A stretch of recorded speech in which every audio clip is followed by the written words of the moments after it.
Here is your latest Africa News Update. Mr. President, I echo those speakers who spoke before me to congratulate you on your election to the presidency of the 75th session of the United Nations General Assembly. Some residual elements of the armed groups from both within and outside the country are still active in the area and are continuing to spread death and desolation. They are attacking not only our armed forces, but also the MONUSCO peacekeepers that provide us with logistical support, as well as the civilian population. They do this with the aim of undermining the government's efforts to ensure stability in the Democratic Republic of the Congo and the region. These armed groups are waging a non-conventional and asymmetric war. They act with complete disregard for the value of human life and are committing mass human rights violations and abuses. What we have seen shows that these armed groups have the resources they need to continue their activities. These funds often come from the illicit exploitation of natural resources and their sale outside the Democratic Republic of the Congo through well-established networks and undoubtedly with the help of certain backers. We will not be able to neutralize these armed groups unless we eradicate their sources of support and financing from these networks and other backers. I call upon the international community to impose appropriate, targeted and effective sanctions against them.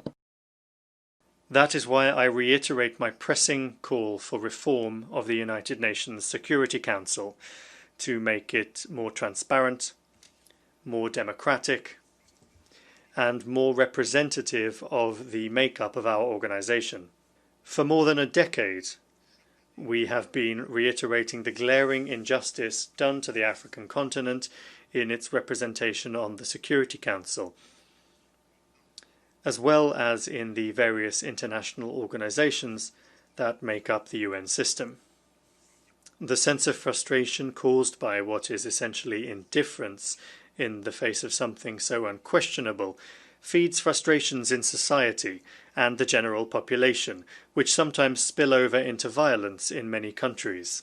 Reform of the United Nations should also learn from experience in international cooperation to ensure the greater effectiveness of the agencies and funds that are involved in fighting for economic and social development. We must commit to taking concrete action to make the eradication of poverty and the reduction of inequalities irreversible, to promote social inclusion and the environment in a holistic fashion, to strengthen economic and technical cooperation, to take steps towards making development a truly shared endeavour, and to preserve international peace and security. If we do so, the global village in which we live will come to reflect international solidarity, respect for human rights, and respect for the environment, values which we all embody. Thank you. If you like informative and educational videos on Africa, make sure to like, subscribe, and hit the notification bell to catch all our latest videos.